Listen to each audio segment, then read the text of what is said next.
Hello, everyone. This is Lori Pipkins coming to you from Lifting Our Voices Effectively, speaking to you from another perspective of Love Bytes. I realize that this time that many of you are homeschooling your children, or because of the pandemic, they're learning from home via internet. That means you're spending a whole lot of time in the house together. And sometimes that can get a little bit tense because we're not used to being in the house with each other that long.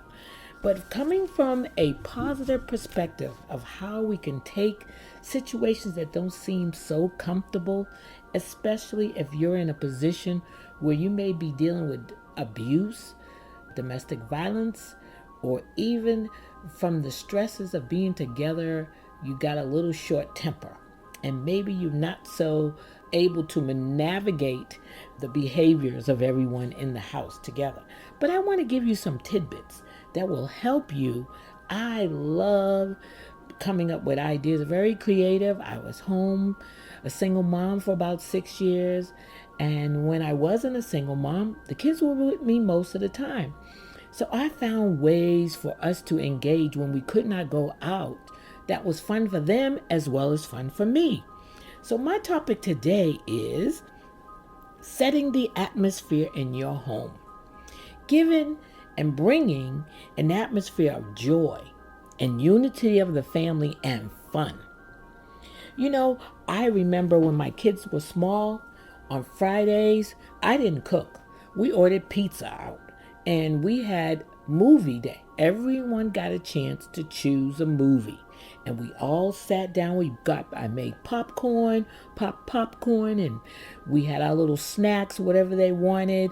And we sat down in the living room and we had our blankets and we listened to some wonderful movies that made them happy.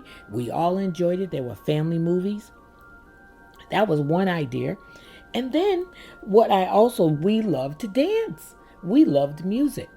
As long as it has a positive message, that was the only criteria. It had to have a positive message, and it was something that we could all move to. And that transcended all ages. If we wanted to do, I love you, you love me, we're a happy family. If I had a 2-year-old or a toddler, we did that. If we wanted to do Baby Shark, or if you wanted to do Happy, whatever it was, we played that music for a period of time and we had fun. We moved and we danced up a sweat. It was so much fun. And that was one of the things, a second thing that we did.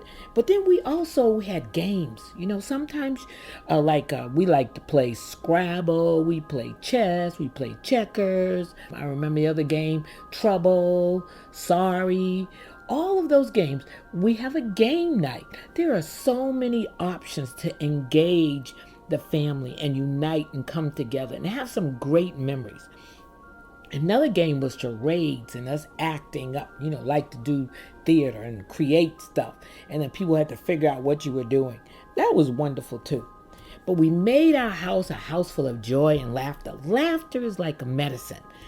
As you laugh, as you sing, as you dance, the time passes so fast. And the wonderful thing about it, my girls are grown now. They're women, and they remember those fun times. It's also a great memory to have in your memory banks as looking back over your childhood. So even though I was in, at that time, a not very good situation in terms of marriage, at that time, I created fun for my girls. We had a ball. We had fun. And they would go to sleep remembering those great memories because we united in joy and in fun. Then they would come, we would make up jokes and think about things that made us laugh. We would even laugh at ourselves. Another idea is having a baking contest with a team. Who can bake the best cookies? Who could bake the best cake? Even cooking contests. Who could cook the best hamburger or make the best meal? all kinds of fun. And then the gifts that we gave or the prizes were things that the kids wanted anyway, and it was an extra special prize.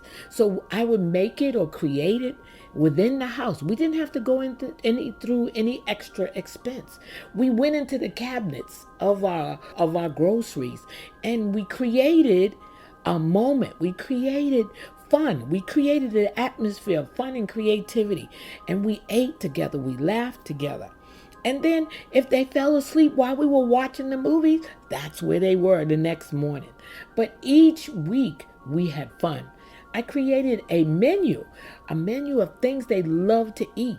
And I would have that menu during the week. Monday we would eat this, Tuesday. But so everyone had their favorite meal each week. Those are ways that you can create an atmosphere of joy, of fun, of unity and relaxation, and they don't think about what's happening in the outer world because they're in a safe space, a loving space, a place of fun where you get to know each other. And when there was a space, if in that atmosphere they needed to talk about something that was bothering them, something that they went through that was making them feel down or depressed, it made it much easier for your children to have a conversation with you, or for them to have conversations with each other. It doesn't always have to be a mother intervening or a father intervening. It could be siblings talking to each other and working out their own situation, peer pressure or whatever it is, or feeling that, that they're not fun, or feeling inadequate or not feeling good about themselves. But it's a time for them to affirm each other, to encourage each other, to love on each other, and to also harness and always encourage them to support each other. Yes, you may have differences. You're going to have differences. But to be able to work those differences and squash whatever those differences are and continue to love each other. Because we're living in a world of great uncertainty. But the greatest and the safest place should be your home. That should be your haven of joy, your haven of comfort, your haven of protection, your haven of support. So I hope that as I shared this with you today, that you will take these tidbits and use them, try them out. And even some things I didn't mention. If you think of some, share it. Everything that happens, situations will always happen to us. Circumstances, good and bad, will always happen to us. But it's not what happens to you, it's how you deal with what happens to you. It is your attitude about how you deal with that situation. And your children are watching you. Those that are younger are watching you. Your siblings are watching you. So there is a place of peace in all of the arguing and the bickering that's happening in our world, in your home, with your loved ones, with your family. There should always be a place where the family is united in joy, in peace, and so much fun. You have a fabulous, joyful day. Thanks for listening. Please don't forget to subscribe and let us know what you think of the episode. And remember, we all need to lift our voices effectively. Until next time, have a great day.